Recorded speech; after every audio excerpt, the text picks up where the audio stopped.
होली के दिन इसे लाना ना भूलें, जन्म जन्मांतर की गरीबी को मिटा देगा।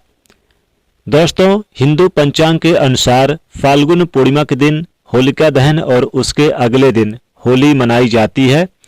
इस साल फाल्गुन पूर्णिमा तिथि 2 मार्च को सोमवार को 5:56 से शुरू हो रही है। पूर्णिमा तिथि 3 मार्च मंगलवार को शाम 5:07 पर समाप्त होगी। होलिका दहन कब है? होलिका दहन इस बार लोगों के मन में कंफ्यूजन बना हुआ है। इस दिन यानी कि 2 मार्च को और 3 मार्च को भी होलिका दहन मनाया जाएगा।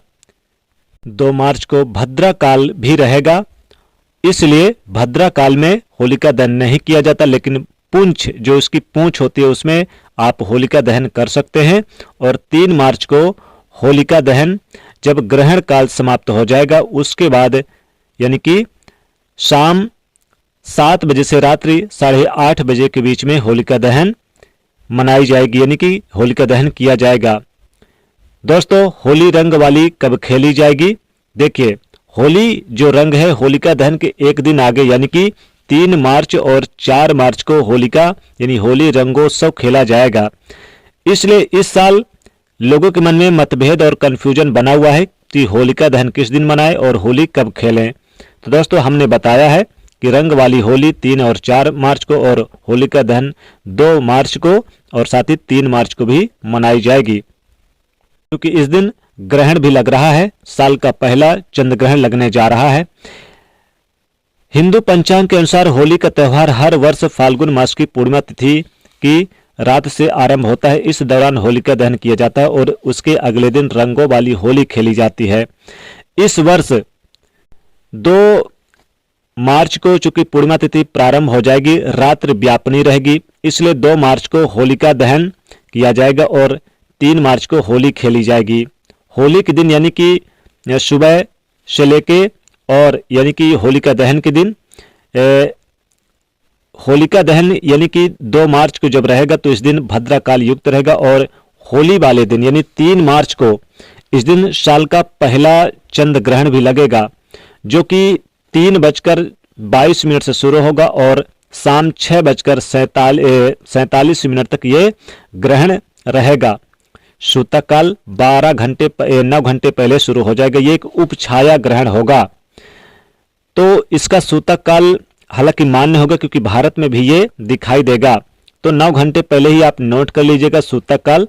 भारत में इस ग्रहण से फर्क पड़ेगा सभी के लिए, क्योंकि ये दिखाई देगा। दिखाई तो बहुत छोटे से मिनटों में यानी कुछ ही मिनट के लिए दिखाई देगा, लेकिन फिर भी भारत में इसका असर पूरी तरह से दिखेगा। जो कि ग्रहण अच्छा नहीं माना जाता, इसलिए ग्रहण तक आप ना तो खाना पीना पकाएं, कोई भी शुभ कार्य ना करें, ग्रहण के बाद ही कोई शुभ कार्य करें। होलिका दहन इसलिए जलाने के लिए बताया गया है कि आप रात्रि 7 बजे से और 8:30 बजे के बीच में होलिका दहन कर सकते हैं। इसमें आप यानी कि बाहर न निकले, खास करके ये विदेशों में इसका असर ज़्यादा रहेगा। इसमें भारत में इसका असर इसलिए कम होगा क्योंकि ये शाम के समय थोड़ा सा दिखाई देगा, हालांकि ये दिन में दिखाई नहीं देगा। तो दोस्तों, गर्भवती महिलाओं को इसमें खासकर सावधानी बरतनी होती है। और होली आप जैसे कि इस बार 4 मार्च को भी मना सकते हैं, 3 मार्च को आप सुबह के समय मना सकते हैं, लेकिन 4 मार्च को भी लोग होली का त्यौहार मना सकते हैं। इस बार होली के दिन बहुत ही शुभ योग बन रहे हैं। ऐसे में यानी कि होली की अग्नि में कुछ चीजें जरूर भूल कर भी मत डालना, क्योंकि इससे उल्टा आप पर गरीबी आ सकती है, क्योंकि ग्रहण का साया भद्रा काल का साया इस दिन रहेगा। घर में आपके अपशगुन हो सकते हैं। होली के दिन ऐसी पूजा कभी ना करें। सनातन परंपरा में होली का त्यौहार बुराई पर अच्छाई के जीत का प्रतीक का परंपरा यानी माना जाता है। होली का महापर्व खुशियों से और रंगों से भरा हुआ होता है। होली की रात यानी कि दैवी शक्तियां रात में जागृत होती हैं। इस दिन आसुरी शक्तियों का नाश होता है और दैव शक्तियों का उद्गम होता है। इससे दरिद्रता का नाश करने का, जीवन में चली आ रही परेशानियों को मिटाने का, दुख तकलीफ सारे कष्टों से छुटकारा पाने का सबसे अच्छा दिन माना जाता है। शास्त्रों में नक्षत्र यानी कि विद्या में होली की रात को सिद्धि की दात्री कहा गया है। इस दिन नकारात्मक और सकारात्मक ऊर्जा दोनों ही बहुत ही सक्रिय रहती हैं, इसलिए लोग सदियों से इस दिन सिद्धियां हासिल करने के उपाय करते आए हैं। होली की रात में जो साधना की जाती है वो बहुत ही कारगर और फलदायी सिद्ध होती है, जो कि 100% सिद्ध हो जाती है। इस दिन आप किसी भी देवता की साधना सिद्धि कर सकते हैं। आज की वीडियो में हम आपको बताएंगे होली पर किए जाने वाले कुछ विशेष ऐसे प्रभावशाली उपाय जिनसे आप आने वाले नए हिंदू वर्ष में खुशियां ही खुशियां यानी कि पाओगे। आप अपना दुख दर्द तथा कष्टों को मिटा सकते हैं। लेकिन क्या आप जानते हैं होली पर यह 3 चीज कभी नहीं चढ़ाना चाहिए, इससे उल्टा आप बर्बाद हो सकते हो। वीडियो को अंत तक जरूर देखिएगा। दोस्तों, आगे बढ़ने से पहले आप कमेंट बॉक्स में लिखें जय होलिका माता। वीडियो को लाइक करें और ज़्यादा से ज़्यादा शेयर करें। दोस्तों, शास्त्रों के अनुसार माना जाता है कि होली यानी होली दहन पर, होलिका दहन पर होली की अग्नि में टूटा हुआ गन्ना नहीं अर्पित करना चाहिए, साथ ही टूटा हुआ चावल अर्पित नहीं करना चाहिए, खराब गन्ना अर्पित करना नहीं चाहिए, और साथ ही साथ होली मैया के इस दिन जैसे कि आप कोई भी फल वगैरह अर्पित करते हैं तो कटा फीटा ना हो, नहीं तो होलिका मैया का श्राप लग जाता है। टूटा हुआ गन्ना पूजा पाठ में इस्तेमाल कभी नहीं करना चाहिए, इससे होलिका माता जाते जाते आपको श्राप भी दे सकती हैं। आपके घर में गरीबी का वास हो सकता है। शास्त्रों में माना जाता है कि जब होलिका दहन होता है तब होली की अग्नि में पवित्र चीजें ही डालना चाहिए। जब आप अग्नि में गन्ना डाल देते हैं, गन्ने के ऊपर हरे भरे पत्ते अगर उसमें लगे होते हैं तो बहुत ही शुभ माना जाता है, क्योंकि पूजा पाठ में अधूरी चीजें इस्तेमाल नहीं की जाती। और साथ ही साथ साबुत होना बहुत जरूरी है। टूटा हुआ बिल्कुल कोई भी चीज याद रखिएगा। होलिका दहन से ठीक पहले गन्ना घर में अवश्य लेकर रखें, और गन्ने की संख्या 2 या फिर 5 या फिर 7 होना चाहिए। दोस्तों, होलिका पवित्र अग्नि में यानी कि आप इस दिन पानी वाला नारियल चढ़ाना चाहिए, नहीं चढ़ाना चाहिए, इससे आप पाप के भागीदार बन सकते हैं। जो पानी वाला नारियल मिलता है ये भी ना चढ़ाएं। हमेशा सूखा नारियल होली की अग्नि में अर्पित करना चाहिए। पानी वाला नारियल अग्नि में अंदर भूल कर भी ना डालें। होलिका दहन में सूखा नारियल डालना चाहिए और ये बहुत ही शुभ माना जाता है।